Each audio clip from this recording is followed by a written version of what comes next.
I now hand the conference over to Mr. Siddharth Rangnekar from CDR India. Thank you, and over to you, sir. Thank you, and welcome to Jubilant Foodworks' Q1FY22 earnings conference call for investors and analysts. We are joined today by senior members of the management team, including Mr. Shyam Bhartia, Chairman of Jubilant Foodworks, Mr. Hari Bhartia, Co-Chairman of Jubilant Foodworks, Mr. Pratik Kota, CEO of Jubilant Foodworks, and Mr. Ashish Goenka, CFO of Jubilant Foodworks. We will commence with key thoughts from Mr. Bhartia. Mr. Kota will follow him with perspectives on JFL's progress and strategic imperatives. After the opening remarks from the management, the forum would be open for question and answers. A cautionary note, some of the statements made on today's call could be forward-looking in nature, and the actual results could vary from the statements. A detailed statement in this regard is available in Jubilant Foodworks' Q1FY22 results release and earnings presentation, both of which are available on the company's website under the Investor Relations section. I would now like to invite Mr. Hari Bhartia to share his views with you. Thank you, and over to you, sir. Thank you. Good evening, everyone, and welcome to our Q1 earnings call. The recovery momentum that had commenced in the second half of financial year 21, as you know, was interrupted by the second wave of the pandemic, mostly in April and May of this year. The second wave has taken a grievous toll, both in terms of lives and livelihood. During a quarter where every day brought new challenge, we have been gratified by the resilience and adaptability with which our team members not only delivered on business continuity, but also rose to the occasion and lent their support to one another in time of this unprecedented health crisis. We swiftly responded to this crisis and offered all possible assistance to our employees and their families. As the COVID caseloads increased, we were faced with multiple restrictions. Dine-in operations were largely shut across the country. Mobility restrictions severely impacted our takeaway channel. State-specific delivery restriction enhanced the on-ground challenges further. However, despite the reduction in operating hours, reduction in operational stores, and the impact of restrictions on dining, our sales recovery in Domino's was led by strong growth in our delivery channel. In this challenging environment, we are happy with our performance in Q1. When compared to respective period in FY20, our revenues for Domino's had almost fully recovered by June 21, resulting in sales recovery for Q1 at almost 94%. With easing of restrictions, our restaurant operating hours will increase further, which will result in sequential improvement in operating performance. We opened 29 stores in India. This included 20 new stores of Domino's, 3 stores each for Hong's Kitchen, Ekdum, and Dunkin' Donuts. The lockdowns and allied restrictions due to the pandemic presented a lot of on-ground challenges, and it interrupted our store expansion momentum, leading to a lower number of new stores compared to the last quarters. Going forward, we expect to see some significant structural changes in the category, which will play to our strengths. The pandemic has accelerated the push towards digitalization, and the early movers which continue to invest in their digital capabilities will benefit in the long term. A fair share of portion of delivery growth will be incremental as Tier 2 and Tier 3 cities has adopted well to the delivery in an accelerated manner during the pandemic. Dining with a different consumer cohort will mostly add to and not cannibalize the overall growth. Consumers will increasingly look to trusted brands and those with proven quality and hygiene credentials. Restaurants will increasingly look to build their own digital channels and gain control and insights on their customers' data and grow in a sustained and profitable manner. As these trends play out, JFL is well placed to lead and participate in the growth of food service industry with our fundamental strengths in delivery, growing digital capabilities, varied product offerings, and deep understanding of consumers.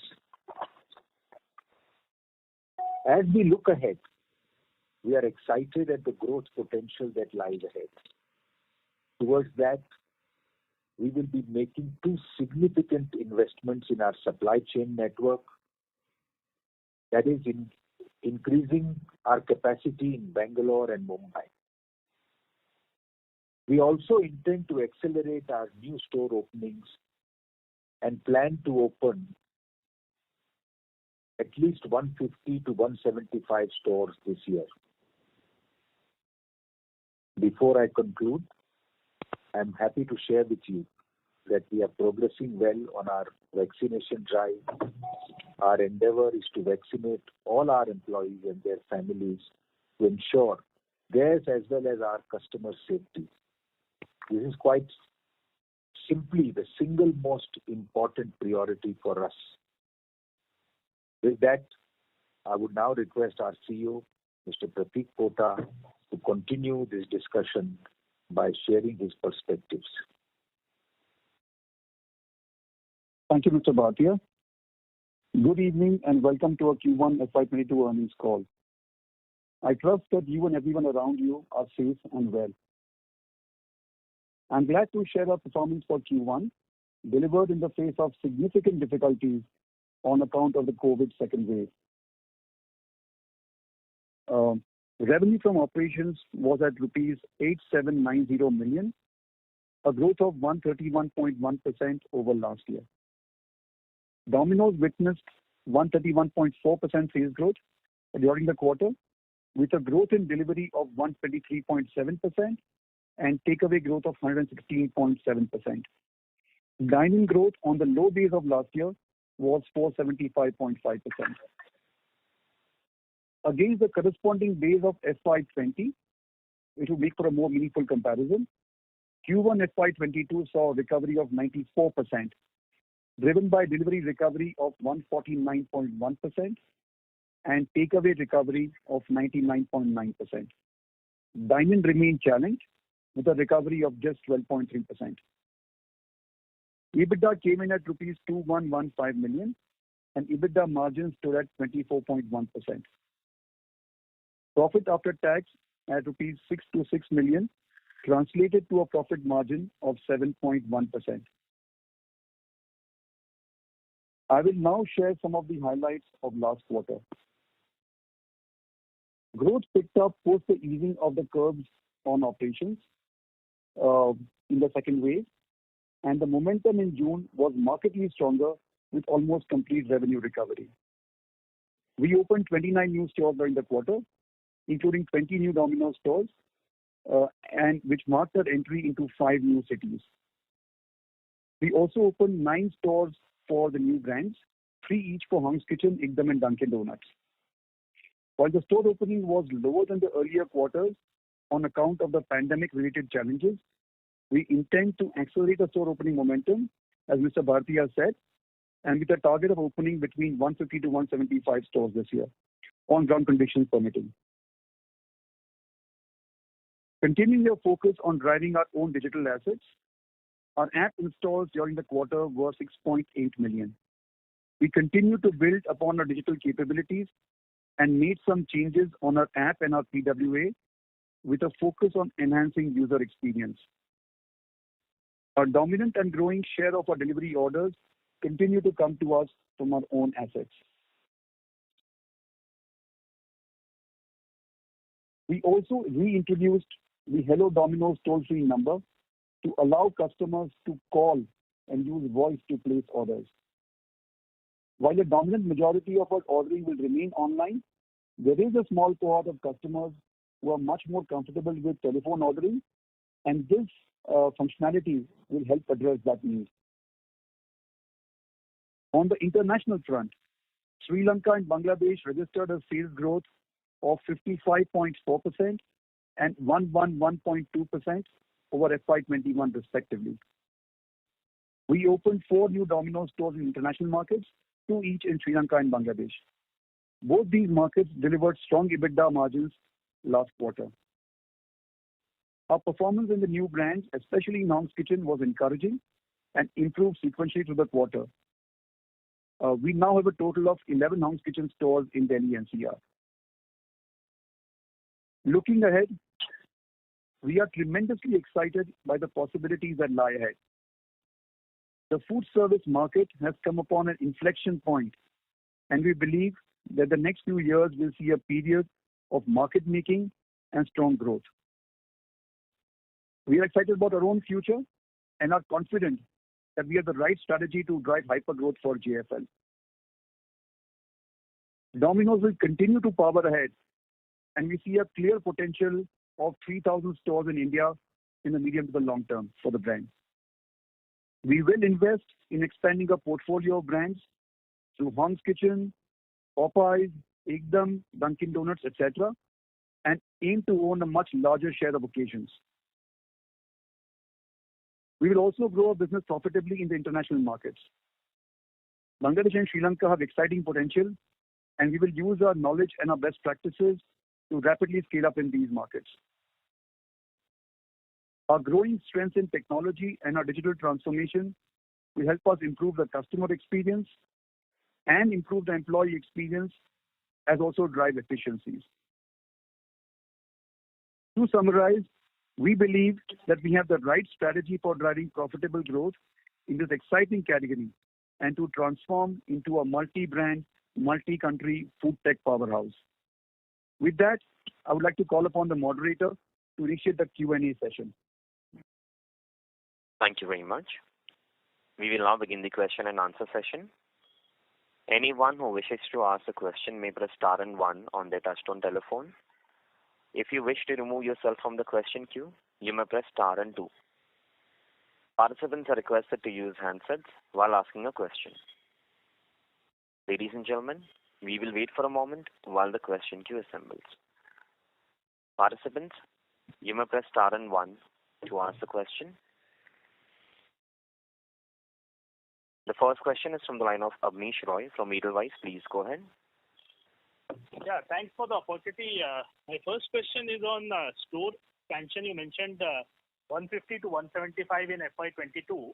So wanted to understand for the non-Domino's if you could give us the breakup.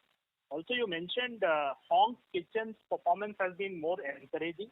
So what is working better in Hong's Kitchen vis-a-vis Ekdum, if you could elaborate? Thank you, Abneesh. Thank you for your questions, and I hope you're well. On your first question of our estimate for store opening estimate for the new brands, we don't have a number to share with you yet. We are looking to expand the network, and as you've seen, we have opened stores both in the last quarter and the quarter before. So we'll be gradually scaling up our network to begin with across Delhi NCR and then in the other towns. So that's on your first question. On Hong's Kitchen and Ekdum, I think we are very pleased with the performance in both the brands. But Hong's Kitchen, with the benefit of a longer runway of experience and of learning that we've had, has done better for us. We have seen a strong revenue recovery. Revenues are back to pre-COVID levels. We are seeing an encouraging trend in order volume growth, both in new customer acquisition as also in getting repeat customers. Our customer satisfaction levels, our NPS scores, are also trending up, strong and trending up. And our plan, like I said, is to scale these up in a calibrated way and do that for both Hongs and for Ekdal. Two follow-ups on this. One is Dunkin' Donuts, 3 new openings, and after a few quarters there is no closure. So if you could discuss on the profitability, how things are right now. And second, Bhartiya sir mentioned Bombay and Bangalore, there will be scale up in terms of the overall system. So again, if you could elaborate, is it a preparation for Hongs and Ekdam into these markets? So, Abhish, on your first question, on Dunkin' Donuts, as you're aware, Dunkin' has traditionally been a model that's been more centered on dining. In the last 15 months, in the face of the COVID headwinds, we had to do a pivot and have the business driven a lot more on delivery. We've done well to recover a large part of our pre-COVID revenues.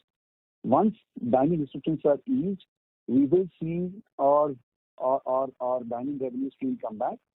We will see a greater mix of beverages and of food come back. Our profitability on Dunkin' is under control. And you would recall the journey on profitability of Dunkin', where we were earlier and where we transformed to in the recent past. So our resolve of growing Dunkin' profitably remains, and we're confident that as dining restrictions are revoked and as we are able to drive a lot more of dining revenues and beverage revenues and coffee revenues, we will see strong growth and profitable growth on Dunkin'. On Bombay and Bangalore, these are investments we are making in expanding our commissaries and growing the capacity. As of now, these will obviously service the large network of stores of Domino's. Prospectively, however, we are creating headroom in these commissaries to allow us to service other stores and other brands as and when we enter these markets. Sure. My second and last question is on small restaurants bypassing Swiggy and Zomato and starting their own app and through third-party delivery. So what would be your thought process? Do you see this becoming mainstream or this will be niche? And second is on your own endeavor of toll-free number at this juncture. What is driving that? So, Abhish, on the first question, I think it is understandable that restaurants seek to gain greater access to their own customers and get a lot more control on their business, to get a lot more access to customer data and therefore on customer insights. And we believe that this trend will grow. Restaurants will look to invest in building their own digital channels, even as they partner with aggregators. So this will not be an either-or decision for restaurants. You will see restaurants playing in both spaces, partnering with aggregators, or at the same time investing in building their own digital channels to be able to get customer data, to be able to have much more control on their business, and also to help improve their margin profile. Aggregators are a high-cost channel for most restaurants. This will also help them mitigate that headwind. I see this as a very clear ongoing trend that will continue. On the toll-free number, I think I made the point in my remarks as well. I think this is just in response to customer feedback from a small but loyal band of customers who believe that they would like to have the voice ordering experience back. Some of them are not comfortable. They're older customers. Some of them are not comfortable with using smartphones to order, and we responded to that request, and that's why we got the toll-free number back. Sure, that's very useful. That's all from my side. Thanks. Thank you, Abhish. Thank you. The next question is from the line of Vivek Maheshwari from Jefferies. Please go ahead. Hi, good evening, everyone. Two questions. First, your store guidance of 150 to 175 for F22, that is despite 20 store additions in first quarter. So that essentially means about, let's say, 45 to 50 stores, every quarter. Do you think that is, in the current context, that is something, is that achievable? One, and second is the rush also because you are getting attractive deals, from the landlords, and which is why there is a rush to build those stores? Vivek, thank you for the questions. I think our store opening guidance of 150 to 175 stores, despite the fact that we opened 20 stores, is a reflection of our confidence in our ability to be able to execute and to open these many stores. If you look at the preceding 2 quarters, just before just this one, we have, as you know, opened 50 stores of Domino's each. So we have the capability, we have the bandwidth, we have the ability to be able to go and open that many stores. We don't expect, therefore, this to be a challenge. Of course, short of something completely unforeseen happening, we think this is well within scope, and we will get to 150 to 175 stores in this financial year. Is it in response to opportunistically to better the rental deals? No, not so much. I think we've always talked about the fact, we talked about it a couple of quarters ago as well, that our confidence that this is a category and ours is a business that is poised for hyper growth. And we see a lot of opportunity for opening Domino's stores in existing towns.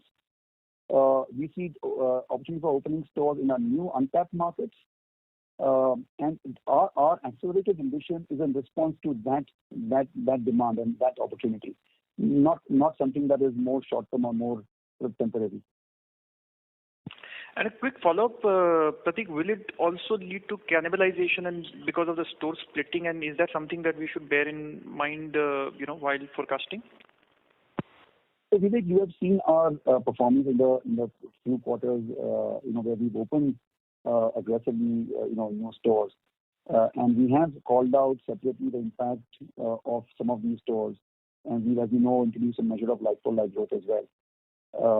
So while there may be some cannibalization if you split stores and open stores in existing micro markets, between the stores that we open and the old store, there is significant incrementality in terms of revenue, in terms of profitability, and in terms of customer experience.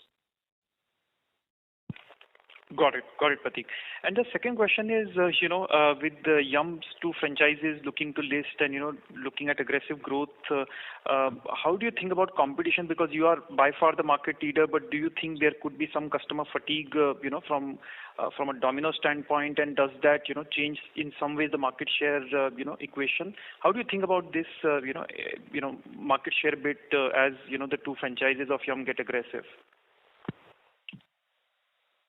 So I think whether it is competition from a traditional competitors in the QSR space, or whether it be investment being made, by the platforms in the food tech marketplaces, we believe strongly that any investment being made in the category and in driving category growth is good for the category.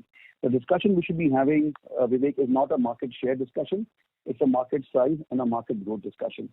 In a country like India, where the penetration of the food service category is still low, frequency is very low, any investment made in the category in driving behavior, in creating more excitement, in driving innovation, creating incremental supply, all of this will play to this grow category. Given our strengths, a towering strength in delivery and a strong presence on the ground across the country, as the category grows, it will give us incremental growth opportunities. Far from fatigue, we are actually excited by the opportunity that lies ahead. Our customers do not feel any fatigue. They are looking for more and looking for more and more innovation from us. So I think as investment go in this category, it will be good for the entire ecosystem as it will help grow the category. Got it. And Vivek, you would recall that only until 2018 and 2019, we went through as a category and as JFL a period of intense competitive activity, with aggregators resorting to aggressive discounting to grow their size and to grow orders. Despite that aggressive competitive context, over those 2 years, JFL actually emerged from it stronger with a higher market share for Domino's. So we've been through this phase and we aren't deterred by it. We believe that any investment like this will help grow the category. Got it. And last small question, Pratik, you mentioned inflection point, in your opening comments. that is essentially because of what? Is it because of the trusted brand factor, or is it because, customers are more used to, ordering, and therefore, as world normalizes, they will be ordering more? I mean, because inflection point, to me looks like a very strong word, so there has to be a strong reason why you believe so. So several reasons, Vivek. The first one is that in a category like ours, which has been predominantly unorganized in nature, we believe that COVID will prove to drive a much faster movement from the unorganized to the organized sector. That's the first point. The second point is within the organized sector, consumers will navigate and seek trusted brands whose quality and hygiene standards they can take almost for granted, whom they can believe in, and that will again drive the share upwards of big, credible, trusted brands. Number two. Number three, customers have got used to omni-channel behavior, and they've embraced delivery and embraced takeaway in the last 15 months. That behavior change will for the larger part endure, which means that we will see over time incremental occasions and a lot more omni-channel behavior. Fourth point, digital. Customers have got used to and have embraced digital means of ordering and digital means of participating in the category. And again, this will mean that there will be a fundamentally new kind of customer, more comfortable with trusted brands, more comfortable with delivery, more comfortable with digital. All of these trends point to a fundamental inflection point, and that will, of course, as you can imagine, play to our strengths. Got it. Thank you very much, Prateek, and wish you all the very best, team. Thank you, Vivek. Thank you. The next question is from the line of Manoj Menon from ICICI Securities. Please go ahead. Hey, hi, Prateek and team. I just have only one small observation, which actually turned into a question as I was going through the, current quarter presentation as well as the, previous one. I'm actually referring to the last slide, which talks about the key focus areas of what you have, presented this time versus the previous one. There seems to be two subtle changes. I'm sorry if it is even relevant, actually. So one important thing what I find is, you are not talking about the journey to a food tech powerhouse, which was really not there earlier. So which means that there is something you are, incrementally, trying to convey. Second, there is one pillar which was really not there previously. Since I'm just comparing as we speak, it used to talk about build digital strengths earlier. Currently, it's all about digital and data strength. Now, so two things here. One, what exactly is this change about digital and data currently versus digital, or is it too subtle to just ignore? And if yes, from a decision tree thought process point of view, the second question is that, what's your take on differential pricing, as a strategy? Is it feasible in India currently, given the data strengths which you have? Thank you. Thank you, Manoj. Let me respond to your first question. So on what you see as the slide that we called out and the changes we made, I think the fact that we called out food tech specifically in our ambition, it refers to our intent of making digital and making technology at the heart of everything that we do. So we intend to use digital and more generally technology to completely transform and revamp our customer experience, our internal employee experience, and to drive operational efficiencies and business efficiencies. And towards that, as you know, we are building a strong digital team. We have built a large team, and we are investing it even further, both in product and user experience and in technology and in engineering. We also are building a strong digital data science team, and that speaks to your second point about how we nuanced the pillar as digital and data strengths, because we are investing in building much stronger data science capabilities. We also intend to invest in growing our ML and AI capabilities. So all of these are the reasons why we believe that we called out specifically the fact that our ambition is to transform into a food tech powerhouse. Yeah. So that's your first question. On your differential pricing question, I wanted you to clarify, how do you mean differential pricing? Do you mean by channel? Do you mean by day part? Do you mean by geography? How do you mean that? So just to give an example, honestly, what I had in my mind, looking at your, let's say the last quarter number of, let's say 5.7 crore or 57 million downloads. And so exactly, let's say as a consumer, XYZ's behavior. Whether an XYZ actually, clicks on the discount button or doesn't, or what he or she actually orders, etc. So based on the actual data availability, what you have about a customer, or the consumer rather, in your case, is there an opportunity to actually do differential pricing directly to me if I am a consumer? So Manoj, if I may build on the larger theme and talk about that. The fact that we have access to a vast reservoir of customer data, their ordering behavior in the past, the way they've responded to new products, the way they've responded to promotions and discounts, allows us to personalize the experience a lot more. So the broader theme of personalization is a critical work stream that we are sort of working on.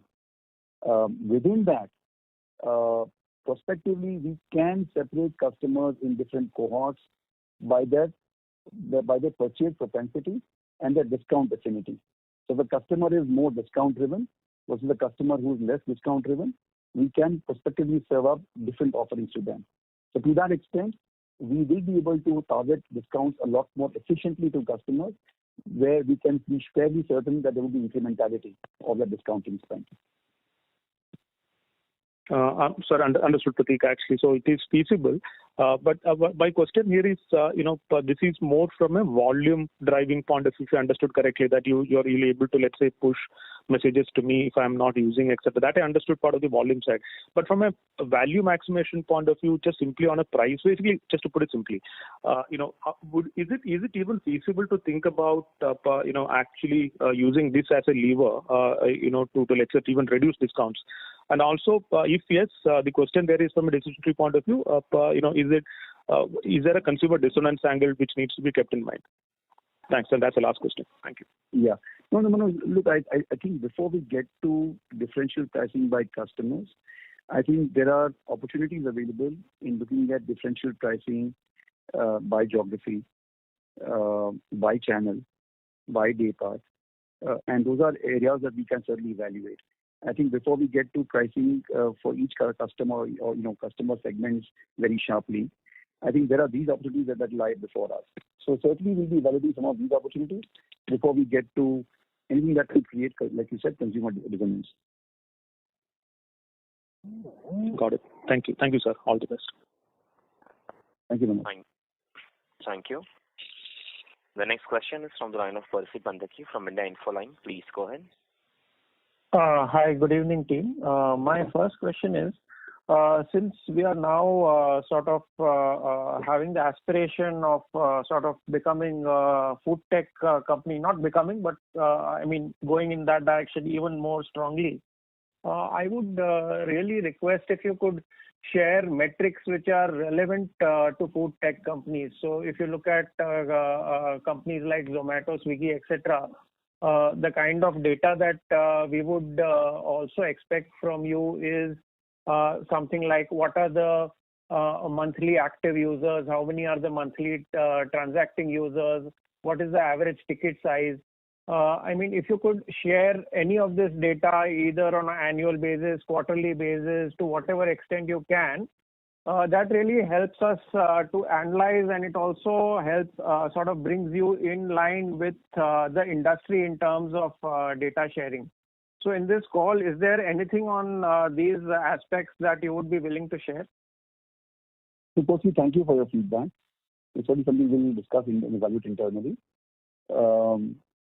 That said, we can be sure that these are metrics that we look at very closely internally. We look at the monthly active users, we look at the monthly transacting users, we look at the active days. We have, of course, a very close look at the conversion funnel. So these are data points that we track very closely. And we will certainly discuss internally and evaluate whether we will be sharing them with a larger investor group or not. So we will come back to you on this. Thank you for your feedback. Sure, that will be useful. Secondly, I just wanted to understand from the portfolio point of view. Now you have a portfolio of several brands. what I see missing here is burger. Now you can say that you are playing burger through Dunkin' Donuts. You might be able to play it partially through Popeye, but this is rather a tangential sort of play to this big industry of burger. So just wanted your thoughts on this. Would you be opening to entering this via separate format organically, or even inorganically if any opportunity exists? Or do you think that no, you would just play burger through your existing format? So Percy, we have, as we speak, an exciting portfolio of brands, all with tremendous potential. Whether it's called Domino's or Dunkin', Hong's, Ekdom, Popeyes. We have mapped a large number of cuisines and large number of locations with these brands. Like you rightly said, on burgers specifically, two brands play, Dunkin' and Popeyes will play as well. And beyond these brands and beyond this, we have no plans of entering the burger market. Right, sir. And my third and last question would be on your variabilization of costs, especially employee costs. Does this work just because we are in a pandemic and employees do not have too many options outside? I mean, what happens once everything is normal? And in normal sense, there is a variability in your SSSG, like let's say without any pandemic, without any one-off, just a normal variability, your SSSG for a year goes into a -1, -2 kind of level. In that case, does this initiative really help you to sort of protect you from the operating leverage sort of hit that you would normally have earlier got in years, 4-5 years ago? Does that really help, or this is just a pandemic kind of measure? And how does this even work? Because your employees are not gig employees. They have committed their entire time to you. So if there aren't orders and you're paying them lesser to that extent, does that really create a problem for them? So, Percy, conceptually, what manpower variabilization does is it allows us to match the manpower deployment very close to the demand pattern and the demand curve. If we have fixed manpower, then there is a huge amount of wastage at the shoulders, and sometimes we end up servicing the peak suboptimally. So the moment we variabilize the manpower, as you can imagine, we are able to match them a lot more closely, and therefore drive a better customer experience in the peaks and much better efficiency in the troughs. This is a conceptual point that is unrelated to the pandemic. I think the pandemic, the peaks and troughs were sharper and more aggravated, the troughs especially. But the conceptual point remains valid even in a period that will be post-COVID or unconstrained by COVID. So is this done by getting more gig employees or sort of contract labor versus your permanent roles? See, every employee or every person who comes and delivers to a customer's house has been screened by Domino's, has been trained by Domino's, and is on our roles. I think the way this works is that we have a large pool of manpower and we roster them for differential times depending on the need. Okay. I'll probably take this offline. I really wanted to understand this a little better. But thanks anyways. Thanks a lot. Thank you, Percy. Thank you. Thank you. The next question is from the line of Jay Kumar Doshi from Kotak. Please go ahead. Yeah. Hi, thanks. My question is on what is the format of stores, that you will open. So 150 to 175 Domino's stores this year. In terms of size and revenue potential, will it be comparable to the size of store with number of Delco stores which will not have comparable revenue potential? Well, thank you, Jaykumar. I think as we said in the last couple of calls, the stores that we open are a combination of stores that are full service stores and stores that are optimized for delivery and takeaway. The 150 stores plus that we intend to open this year will similarly be an assortment of these kinds of stores. However, given the context, And given the fact that in our existing towns, the growth will be led by delivery, a larger share of these stores will be smaller, more compact, more efficient stores, which are delivery carry-out focused. And the few food service stores that we open will typically be in the smaller towns. We do not expect these stores to have a lower revenue structure than existing stores, and we don't expect them to have any differential payback from what we have seen in the past. That's very helpful. Now, in case of new brands, can you give us some color in terms of what is the average size of stores? What is the kind of capex that you incur for HK and Ekdam? And how is the revenue potential for these stores, the ones that have matured as of now, and how does it compare versus Domino's? Yeah. So, Jaykumar, on Hongs and on Ekdam in terms of the store format, the Hong stores are a combination of full-service standalone stores and combined with a delivery carry-out store that is a combination of Hongs plus Ekdam plus Dunkin'. So some stores are shared stores with delivery carry-out focus. We also have some standalone stores. I think it would be unfair to compare Hong's Kitchen's financials with that of a brand like Domino's, which has many years of experience behind it. But I think the intention and the objective is for Hong's to, with its own order volume, be profitable and be sustainable, and therefore be scalable. And we feel good about where we are on Hong's, especially in the older stores, where we've obviously been open for a longer time, in terms of the overall business health and overall store level economics. Understood. So I get that your current arrangement with Dunkin' Donuts allows you to open a single store which also has Hong's and Ekdam brands, a Delco format. Is that right understanding? That's right, Jaykumar. Can you also include Domino's in that store at some point of time? So single location with 4 brands, all Delco format, or? If there's a market like that which requires a delivery carry-out service of Domino's, of course, you can potentially do that as well. Understood. Thank you so much. That's it from my side. And good luck. Thank you, Jaykumar. Thank you. The next question is from the line of Ashit Desai from Emkay Global Financial Service. Please go ahead. Yeah, hi Pratik and team. Thanks for the opportunity. My question is on your sales recovery. If you look at June recovery, it seems a little lower compared to what we hear from other consumer companies. So when we look at June versus May, the recovery seems a bit lower. If you could throw some more light on that in terms of what has been the impact, maybe region-wise, we've seen different levels of lockdown, and you may also have different level of stores being operational throughout these 3 months. So if you could put some color on that, that will be helpful. Thank you for the question, Ashit. Actually, I have a bit of a disagreement with the question and the premise of the question. I do not think the revenue recovery that we had in June was lower.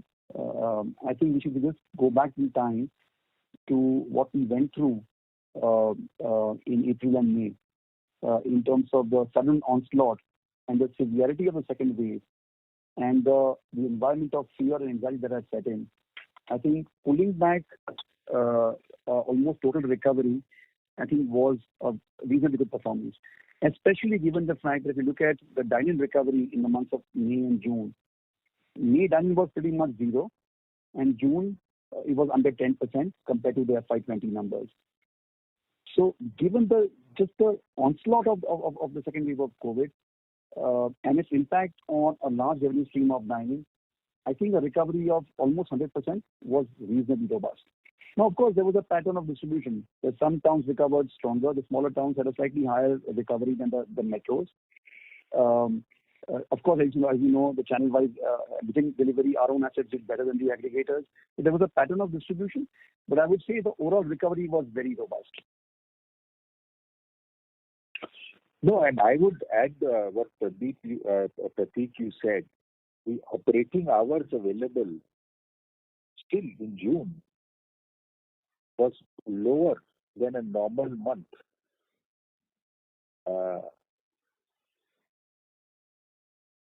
Absolutely right, sir. And just to add to that, we had a significant reduction in operating hours to all the 3 months, including the month of June. While there was some relaxation in restrictions in June, nevertheless, I think this performance of 99.5% recovery was delivered in the face of a major restriction in operating hours. Okay. And was there a material change in the number of operational stores? Because if I look at your overall number of stores, these were higher by 10% versus Q1FY20. Yeah, I think Q1FY20 after the course did not have the COVID-related restrictions. In Q1FY22, the quarter just gone by, we had several restrictions in terms of stores in operational, in corporate parks, in educational campuses, and travel and transport locations. Plus the curtailment of operating hours in stores that were even operational as well. Whether it was in terms of restrictions on the weekend or closure by 8 p.m. So effectively, the operating hours were far lower than what we had in FY20, despite the stores being higher. Got it. And my second question was on competition. Beyond the increased options to consumers, I mean, you now have a lot of QSR players which have announced big expansion plans. So based on that, wanted your thoughts and outlook on employee and rental inflation. What is the outlook on these two cost lines ahead? So as far as the impact of growing competition or employee cost line, I think it's important to recognize that when we look at our talent pool outside the delivery manpower, our talent pool is not limited to restaurants and to QSRs. We hire from companies across the board, FMCG companies, other consumer companies, technology companies increasingly. So therefore, as far as the non-store manpower is concerned, the fact that there is greater competition emerging from QSRs will not have any material impact on employee costs. As far as the store manpower is concerned, we have been living over the last 2 years in an environment where there's been a dramatic growth in delivery, not just in food service, but in e-commerce space in general, across delivery spaces. So we have refined the playbook on how do we deal with employee costs when there is much more demand for delivery manpower. And we've seen that reflect in all our productivity measures. The fact that we moved from fixed manpower to full-time flexi manpower. The fact that despite our revenues being so variable, we've been able to pull back on employee costs in a very agile way and not impact margins and avoid operating deleverages. I think it's testament to that. So clearly, I think as far as employee costs are concerned, we don't expect that to play out materially. And rentals? Oh, I'm sorry. On the rentals part, Ashit, again, given the fact that there is a very clear market and a very clear kind of stores that we are looking for, we do not expect to see any rental inflation. If anything, I think what has happened in the last 15 months is on account of COVID. There have been significant closures, not just of restaurants, but of small businesses and retail businesses in general. And therefore, there are many more options open in the market in terms of real estate, both in larger towns and metros and in the smaller towns. So we don't expect the fact that restaurants are expanding faster to have any material impact on rental side. Okay. One last quick check, if I may, since you mentioned that some of the new stores are smaller in size and offer delivery carry out, but you look at a similar revenue potential. Given these are smaller and may have lower rentals and lower employees also, I mean, do these operate at a materially different, higher margin profile than versus your full service restaurants? If you could give some sense on that based on stores that you have already opened in the last 1 year. I think it's difficult to answer the question, Ashit, because in the last 15 to 18 months, especially, there's been a fair amount of noise and therefore it's hard to sort of clean up the noise and talk about what could be a long-term sustainable margin profile of these stores. I think the encouraging part is that despite the constraints and despite the headwinds on account of COVID, the stores that we are opening and that we opened in the last 15 months have delivered on target and delivered on plan. Okay. Thanks and all the best. Thank you. Thank you. The next question is from the line of Arnav Mitra from Credit Suisse. Please go ahead. Yeah, hi, Prateek. Congratulations on the strong recovery in June. My first question was on the new brands, you mentioned that some of the stores will be more delivery takeout stores. Do these brands also have a potential to purely go into a dark kitchen format in which there is no frontage at all? And would that be a part of the expansion as we go ahead over the next 2 years in these new formats? So Arnav, we talked earlier about the importance of building consumer trust in this new category, and that's especially true of our emerging brands and our new brands.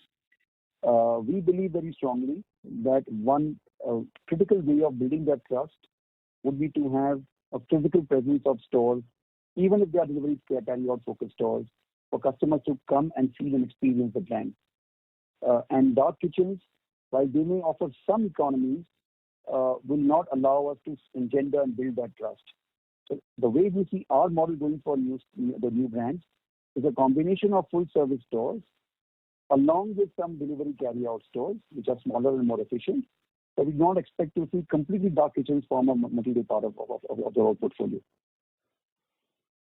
Sure. And one related question to that is, with today the food aggregators having increased the radius of delivery, the number of stores you actually need to, let's say, cover a geography like NCR. If it was, let's say, I don't know the number, but if it was like 100 stores in Domino's, is it possible to today physically cover like the total pin codes of NCR with much lesser stores, given the aggregator larger radius of delivery? I think the most important thing, Arnav, as we plan the store footprint in any market, is the customer experience. We know that time is the enemy of food. We have to ensure that we give our customers food that's hot and that's fresh, and that allows them to have a great experience. And the more we expand the delivery radius, the less we're able to offer that. So we have to be efficient, but we also have to ensure that we provide the right customer experience. And one last question from my side.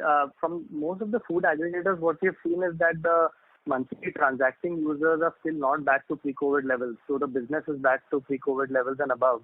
I know you don't share MTU data exactly, but in general, is your customer set or the number of customers back to the pre-COVID levels, or there is still a big gap between where you were before COVID and where it is now, given that order values could be higher now?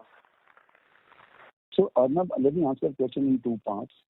I think given a very conscious strategy of building our own assets and driving our own app installs and our own performance marketing strengths, in the last 1 year we have seen a very strong recovery on our own assets, and we have seen significant delta growth compared to the rest of the delivery channels on our own assets, and we have seen customers and orders recover and grow over the pre-COVID levels. More generally, as a brand, given the fact that dining has been constrained, the recovery on orders is still below 100%. Okay. Thanks so much, Prateek. All the best. Thank you.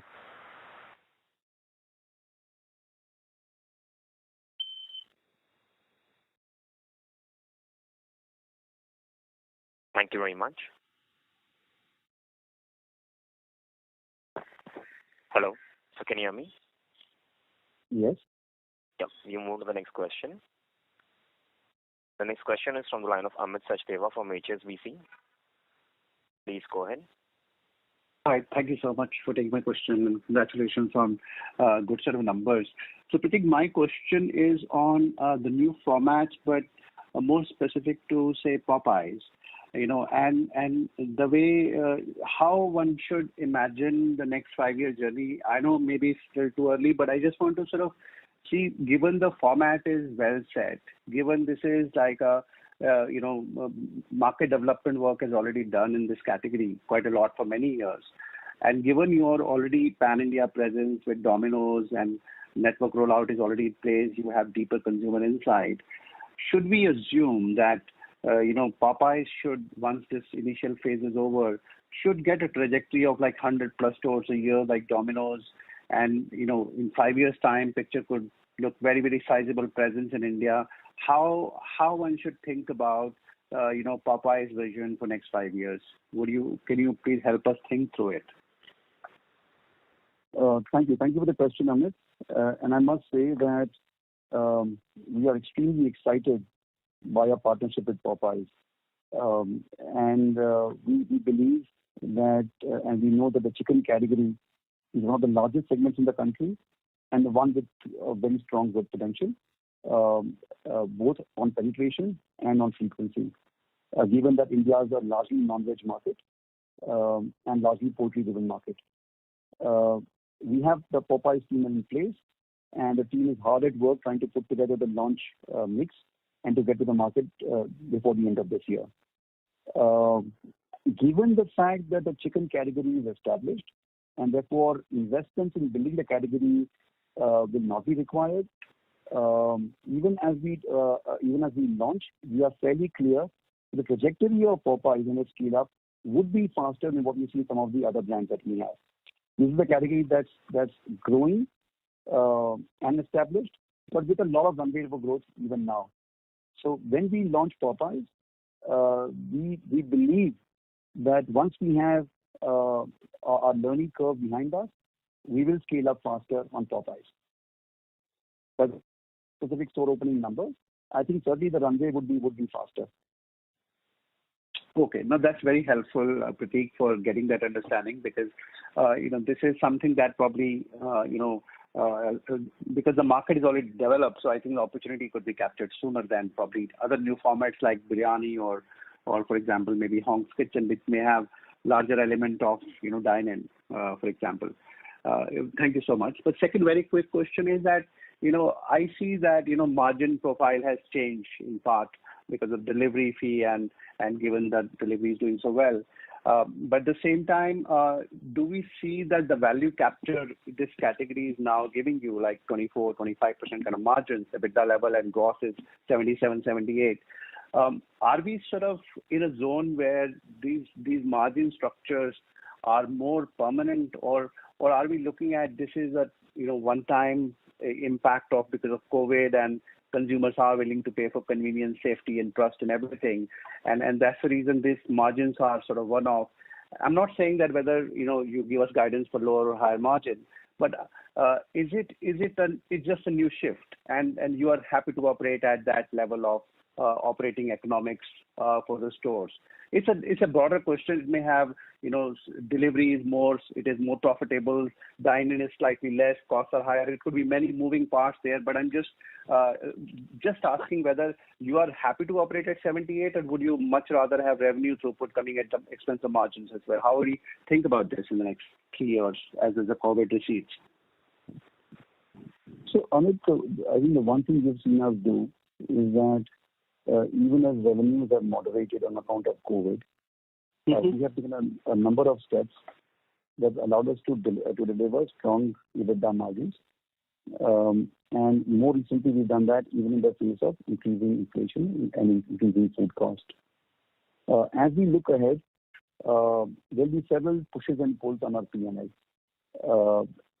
We see inflation playing out now, but will moderate in the longer term. We are seeing some impact on account of fuel costs, etc. There'll also be investments required to be made in digital, in technology, in driving innovations, improving customer experience. At the same time, of course, we'll be driving efficiency and ensuring that we are able to run a very tight operating shift.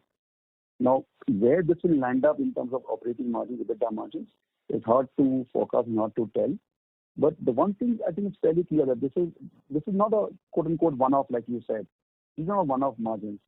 I think we've come out of the pandemic, I think more efficient, stronger as a business model, and more de-risked. We have been able to insulate ourselves against a revenue reduction and against channel mix changing significantly. So we feel good about where we are, and we don't think this is quote unquote a one-off, like you said. Okay, no, that's very, very good to hear that. But my question was also purely from the gross margin point of view. At 78% odd, which is slightly, but probably highest in QSR, if I may say, And would that be a good margin to sort of continue with, or would you rather say, well, this is because of the situation, because delivery is high and we are able to charge delivery fee, but eventually what you're comfortable with? One is cost efficiency at the EBITDA level, but at the gross level, are you okay to sort of drive purely from 78 kind of margins, in largely coming from Domino's, I assume, but is it a comfortable margin structure for you at the gross level? Let me pull back and answer the question a little differently, Amit. I think our objective and a singular focus as a brand has been and will remain on offering value for money for our customers. We have, as you know, been very, very careful and very guarded about taking pricing, despite having inflationary headwinds. Our NPS scores on value for money remain very strong, and we keep a very hawk's eye on the way customers evaluate us on value for money. So that's our primary objective. The good part is that we'll be able to deliver great value for money by having healthy gross margins. So that's the balance we strike as we go forward. It will not certainly be margins at the expense of value for money or vice versa. Okay, I got it. Thank you so much, Prateek, and all the best, please. Thank you, Amit. Sorry. Thank you. A request to all the participants, please restrict to 2 questions per participant, so the management can address all the questions of the participants. The next question is from the line of Latika Chopra from JP Chase. Please go ahead. Thank you. Hi, Prateek and team. Basically, my question is an extension, I think, of the previous question. Wanting to check, were there any kind of price changes that you initiated over the last month or so? And also, have you seen any specific changes on the promotional intensity dynamics with the markets reopening? Thank you, Latika. Thank you for the questions. In response to your first question, we have taken a small pricing action recently towards the end of June. And that's a very small correction that we made in prices. And this was in response to some of the inflation headwinds that we spoke about earlier. And that's something that is, that will only help us cover for inflation. We don't expect that to have any impact on margins materially. On your second question, on the promotion intensity, yes, there has been some increase in promotions and in discounts, but nothing that is out of the ordinary, nothing that we have not sort of been exposed to earlier, and nothing that we've not responded to earlier. So, of course, there is, given the unlock that has happened post-May, there is some increase in promotions and discounts, but I think we are well placed to handle that. Sure. Thanks for that. And my second question was, generally we saw a lot of, you keep coming out with new products from time to time. It seems much of them seem to be more on the value-added side.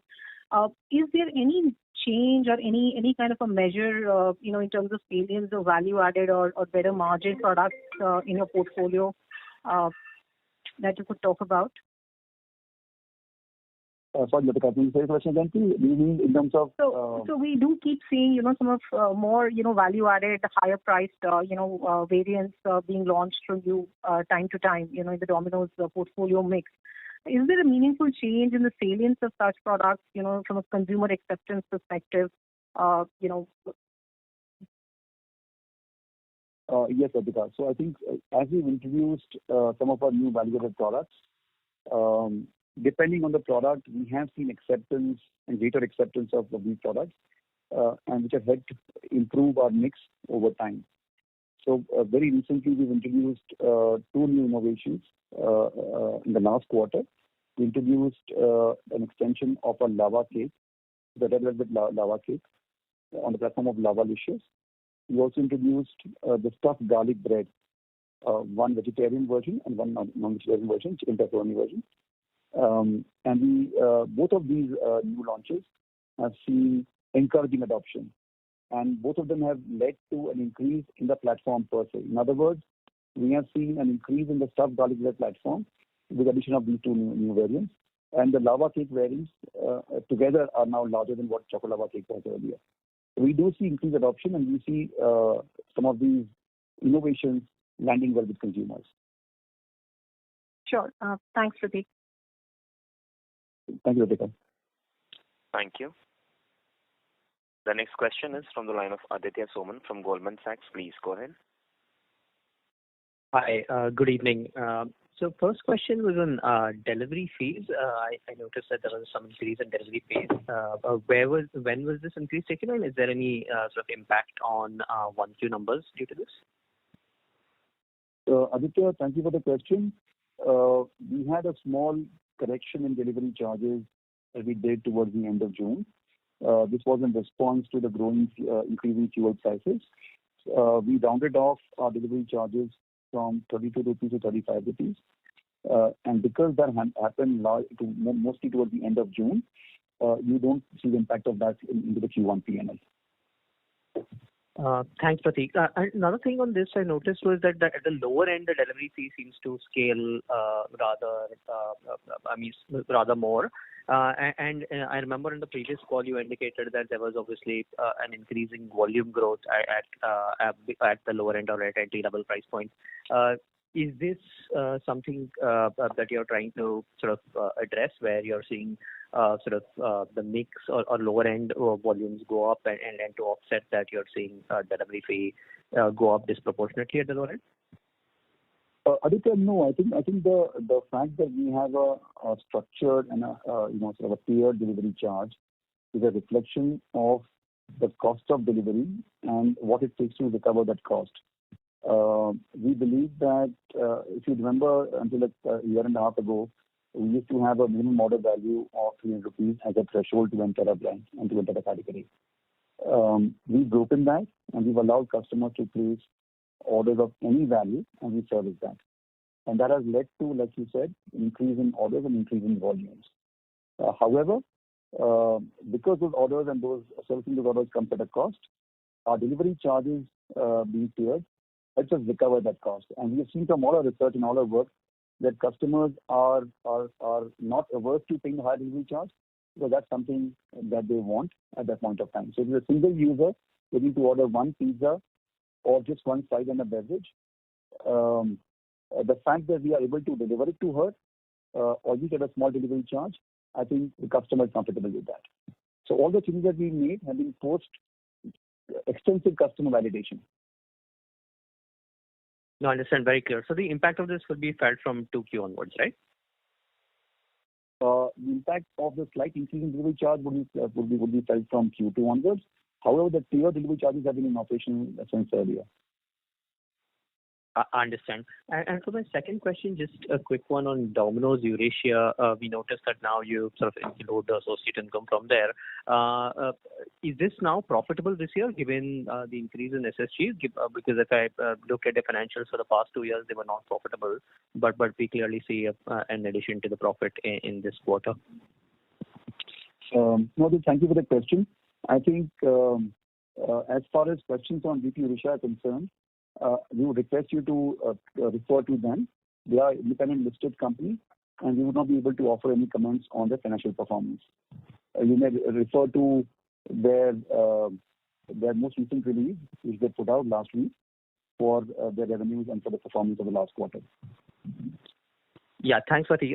The reason I asked was because, I mean, that release, that's just a sales release, right? They don't talk about profit, but I'll take it offline. That's right. I mean, they don't talk about, and they will talk about it when their time is, when they do, and we can't comment on that ahead of that. Fair enough. Thank you very much, sir. All the best. Thank you. Thank you. The next question is from the line of Tejas Shah from Spark Capital Advisors. Please go ahead. Hi. Thanks for the opportunity. My first question pertains to, Pratik, the vision that you shared on your PPT, and you spoke about it also on becoming a food tech company. And you explained the vision broadly on how you want to put a layer of tech in everything that you do. But that looks as an internal vision or internal application of the vision as of now. And then perhaps the logical end of this vision will be to leverage our front-end digital assets, which is actually growing quarter on quarter, and especially after pandemic. To leverage the digital asset for all the brands and perhaps on a super app that we briefly touched in the last two calls also. So first of all, is that part of our vision on this food tech company journey? Is it part of the vision timeline? And if yes, then how far we see that? It could be 3-5 years, that's okay, but is it part of that timeline or not? So Tejas, our focus and our work around food tech I spoke about earlier. With respect to your question on Super App, I think our priority right now, as we spoke about in the earlier call as well, is to ensure that we build these different brands individually. We have a long runway to grow Hongs, to grow Ekdum, to launch Popeyes in the country, even as, of course, we scale up Domino's faster. So that's our number one priority. And the Super App is a question that we'll come to eventually. So I think we are a little premature talking about super apps. We don't rule it out, but that's not for now. Sure. So that brings me to the second question, which is the kind of primary capital which is chasing the whole food service industry and QSR in particular. In that parlance, and you mentioned that Jubilant, Domino's as a format has survived much hyper competition in past also. So that format is relatively safer. But looking at the competition and the capital which is coming, do you see the need to expand your new brands portfolio, be it Hong's Kitchen or Ekdum, very fast? And then what is the limiting factor there? Because we have capabilities to open 100 stores. We have shown it in past also. We have cash flow. So what is the limiting factor there to expand it faster than what we are doing today? So Tejas, most certainly our aspiration for hypergrowth is not limited to Domino's, and we intend to scale up our new brands rapidly. There was a question asked earlier by Amit about Popeyes, and we spoke about the fact that we can have a much faster runway to grow Popeyes. And absolutely, similarly, we intend to grow Hong's and Ekdum and Dunkin' as well. There is nothing that has come in the way of growing. We intend to make sure that we have the right store level profitable model. In the last 15 months, there have been obvious reasons why we've been curtailed, and we've had some challenges. But as we work around them, we can be sure that our ambition for growing a new brands rapidly remains. And as much as we grow Domino's, we grow these brands as well. Thanks. This was very helpful, and all the best. Thank you, please. Thank you. The next question is from the line of Sheila Rathi from Morgan Stanley. Please go ahead. Hi, Pratik. Thanks for the opportunity. My question is that you have talked about the tailwinds from the pandemic and thus the confidence towards the growth opportunity. What I want to understand is, of the three, what are the key, what has changed the most for you, which is, from a new customer acquisition point of view, frequency of purchase and average order value. So if all these three were X pre-COVID, where are they now? And, what is giving you the most confidence? If you could give us some insights on that. So Sheila, actually, I'll have to nuance the answer a little bit, because the answer is a bit of yes for all three. Let me tell you what I mean.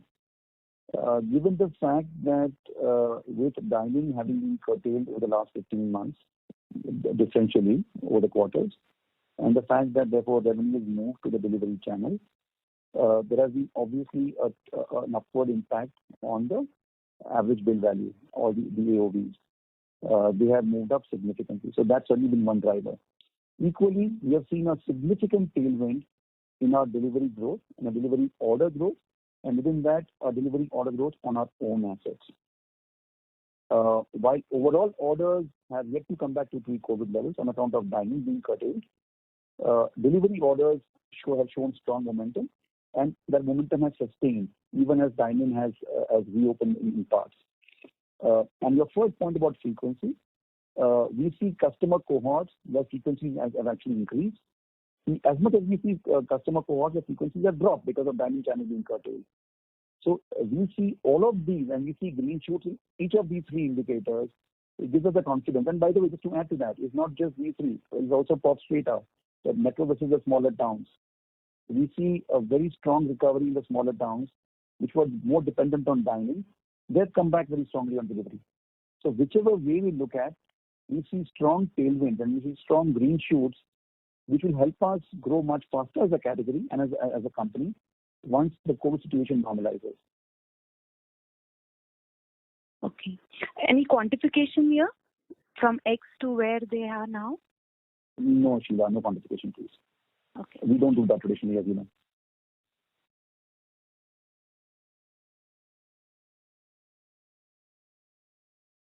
Thank you.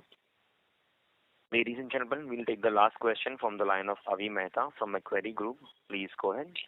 Hi, sir. Thanks a lot. I just had one clarification on the margin front.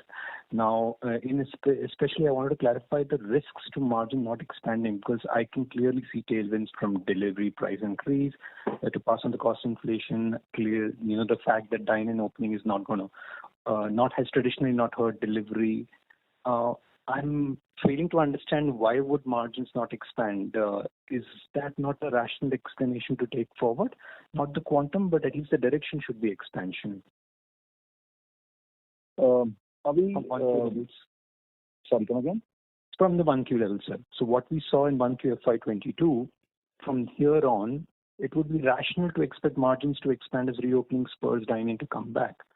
What are the negative, or what is the risk that I'm missing out? I want to just kind of understand that, because all those investments are something that are ongoing.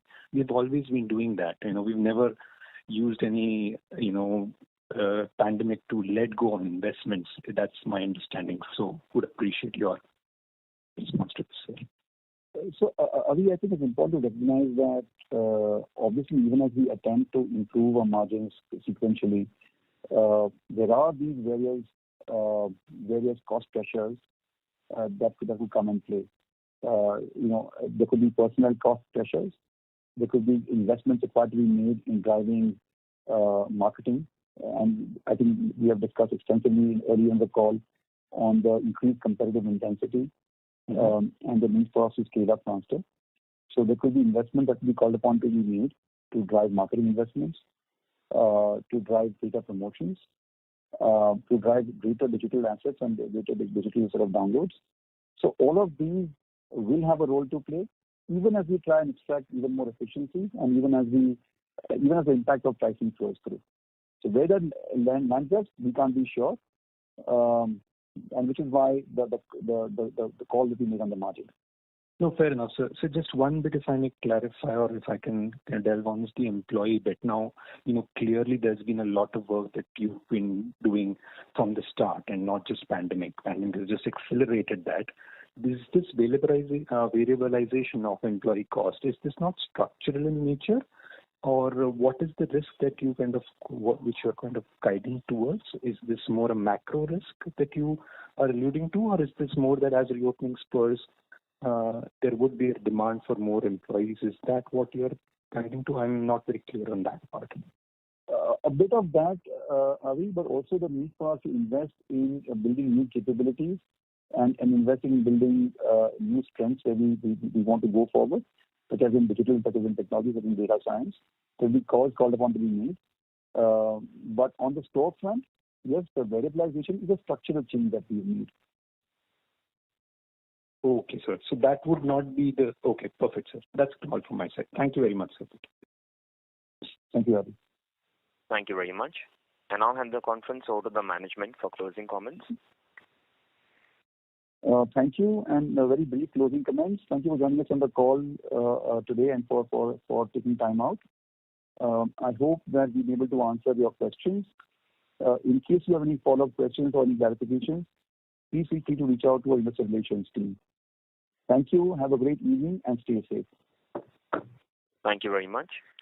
On behalf of Jubilant Foodworks Limited, that concludes this conference. Thank you for joining us. You may now disconnect. Thank you.